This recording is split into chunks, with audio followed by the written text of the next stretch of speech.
पूरे देश के अंदर हाई अलर्ट पर रहने वाले हैं सारी जगह, क्योंकि कल होने जा रही है देश के अंदर मॉक ड्रिल। इससे पहले आपने तमाम वीडियोस देखे होंगे हमारे, जिसमें क्या कुछ मॉक ड्रिल है, लोग कितने इस बारे में अवेयर है, सब कुछ आपने देखा।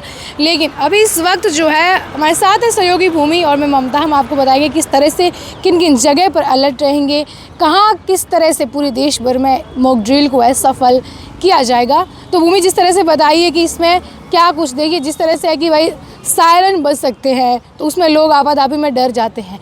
कहाँ कहाँ ये सायरन बजने वाले हैं, कितनी जोर की इनकी आवाज़ रहने वाली है और किस लिए ये बजेंगे। देखिए, ये जो मॉक ड्रिल में जो एक तरीके से अलार्म सिस्टम है, लोगों को आगाह करने के खतरे में कई बार क्या होता है कि लोग आपदा के कारण डर जाते हैं, तो ये जो सायरन सिस्टम है वो एक तरीके से लोगों को आगाह करने के लिए, कोई भी खतरा, कोई भी आपात स्थिति अगर आती है तो किस तरीके से जल्द जो लोग हैं बचें। क्योंकि कई बार ऐसा होता है कि लोग आपात स्थिति में घबरा जाते हैं तो उनको समझ में नहीं आता है कि क्या करें। तो ये पहले से एक ऐसी प्रैक्टिस है जिसको किया जा रहा है। देश भर के तमाम ऐसे जगहें हैं जो सरहदों से भी जुड़ रही हैं, बहुत सारे ऐसे ज़िले हैं अपने राजस्थान में जहां पर ये मॉक ड्रिल की टेस्टिंग होना शुरू हो गई है। जो तैयारियां हैं वो लगातार कहीं चल रही हैं और कहीं पूरी हो गई। तो इसी के साथ जो एक तरीके से ये मॉक ड्रिल एक अलार्म सिस्टम है जो कि 2 से 5 किलोमीटर में जो उसके सायरन्स हैं, हूटर्स हैं, वो बजेंगे। यानी कि अगर किसी एक जगह पर सायरन बज रहा है तो वो उसकी जो है स्पीड इतनी रहेगी 5 किलोमीटर तक वो सुनाई। जी,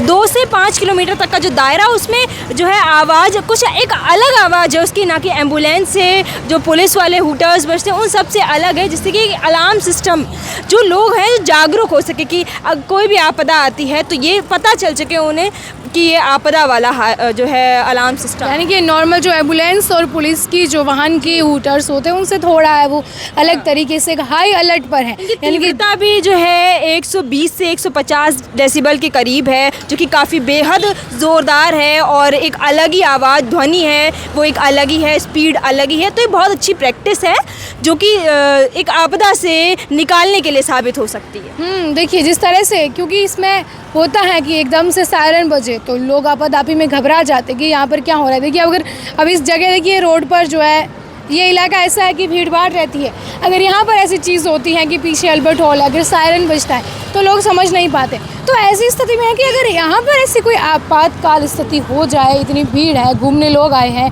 लोग खड़े हैं, कुछ खा रहे हैं, पी रहे हैं, तो उनको खुद को कैसे बचाना है। तो पूरी टीम सिविल डिफेंस की होगी जो कि इस चीज़ से लोगों को अवगत करवाएंगी कि खुद को उन्हें किस तरह से बचाना है। देखिए भूमि, अगर बात करें कि मुंबई में हो चुकी है मॉक ड्रिल हो रही, वहाँ पर स्कूल के सायरन बजाए गए हैं। जम्मू कश्मीर के अंदर जो है NDRF ने नाव पलट करके प्रैक्टिस की है। एक तरीके से रिहर्सल चल रही है कि अगर कोई ऐसी आपदा आती है, यानी कि देखिए जिस तरह से भारत और पाकिस्तान की जो तनावपूर्ण स्थिति है दोनों देश के मध्य, और उसको देखते हुए कि अगर युद्ध की आशंकाएं हैं, अगर ऐसी युद्ध जैसे या हमले जैसे हालात हो जाते हैं, हवाई हमला हो गया या कैसा भी, हाँ, कोई भी हवाई स्ट्राइक होती है, कोई भी बम ब्लास्ट होता है तो लोगों को अवेयर किया जाए। जैसे कि जयपुर में 2008 में जो है बम ब्लास्ट हुआ, तो सीरियल बम ब्लास्ट में जो लोग हैं, काफ़ी सारे लोग मारे गए थे, 30 के करीब। तो वो भी एक तरीके का हमला था, आपदा थी। अगर आगे भविष्य में ऐसा कोई युद्ध, आगे कोई हमला अगर होता है तो अपने पास मॉक ड्रिल जैसी जो सुविधाएं हैं, जो अलार्म सिस्टम है, लोगों को आपदा से बाहर निकालने के लिए है। जगह जगह सायरन, हूटर्स जो है, हमारे वीडियोस भी अभी हमने कई सारी जो है जगह जगह पे जाके अब जो हमने देखा कि वहाँ पर किस तरीके से तैयारियाँ चल रही हैं। तो वो सारा हूटर्स जो है वो लगे हुए हैं, चाहे रेलवे स्टेशन हो, जो बस स्टैंड हो गया, रेलवे स्टेशन हो गया, फायर स्टेशन हो गया, और प्रशासनिक मुख्यालय के बाहर, हॉस्पिटल्स में, स्कूलों में बच्चों को भी एक तरीके से सचेत करना बहुत ज़रूरी है। ये स्कूल जैसी सेंसिटिव जगह होती है। हाँ, सेंसिटिव, और बच्चे जो हैं एक बार को बड़े तो संभल सकते हैं, बच्चे कुछ ज़्यादा ही जो है आपदा के कारण डर जाते हैं, तो बच्चों को अवेयर करना मेरे हिसाब से बहुत ज़रूरी है। और इस मॉक ड्रिल की प्रैक्टिस से, मॉक ड्रिल की जो रिहर्सल है जो शुरू हो गई हैं, कहीं नाव पलटा के किया जा रहा है, कहीं बच्चों के साथ जो है रिहर्सल किया जा रहा है। तो आज देश भर में अलग अलग जगहों पे अलग अलग तरह से रिहर्सल किए जा रहे हैं। Airport, bus stand, railway station, metro station, कोई भी ऐसी जगह हो जहाँ पर भीड़ भाड़ से भरी रहती है, वहाँ पर तमाम जो है नई नई चीज़ें, नई नई तकनीकों से जो है ये इस रिहर्सल को पूरा किया जाएगा। और कल 7 मई को पूरी तरह से जो है अपने राजस्थान के भी जो बहुत सारे ज़िले हैं वहाँ पर भी ये सायरन सिस्टम जो है अलर्ट पर होगा।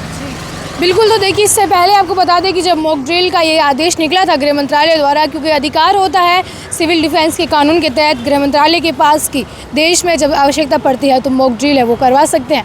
तो ऐसे में 244 अलग जिलों और जगहों पर हो रहा है। ऐसे में जो राज्यों के मुख्य सचिव है उनकी वीडियो कॉन्फ्रेंसिंग के ज़रिए जो है मीटिंग भी हुई है गृह मंत्रालय से, और उसके बाद जो मुख्य सचिव है वो राज्य भर में अपने राज्य में आदेश निकालेंगे और सारे जिला कलेक्टर, एसपी जो भी अलग अलग जिलों पर जहां कमिश्नर से लेकर पहले से है जो हूटर्स की, सायरन की, अलार्म जो होता है उनकी टेस्टिंग की जा रही है। अगर वो ठीक नहीं है तो उनको ठीक किया जा रहा है। इसमें सिविल डिफेंस, NDRF, SDRF सब है, प्रशासन पूरा जो है लगा हुआ है। तो ऐसे में आम जन तक कोई भी ऐसी डरने की कोई बात है वो नहीं है।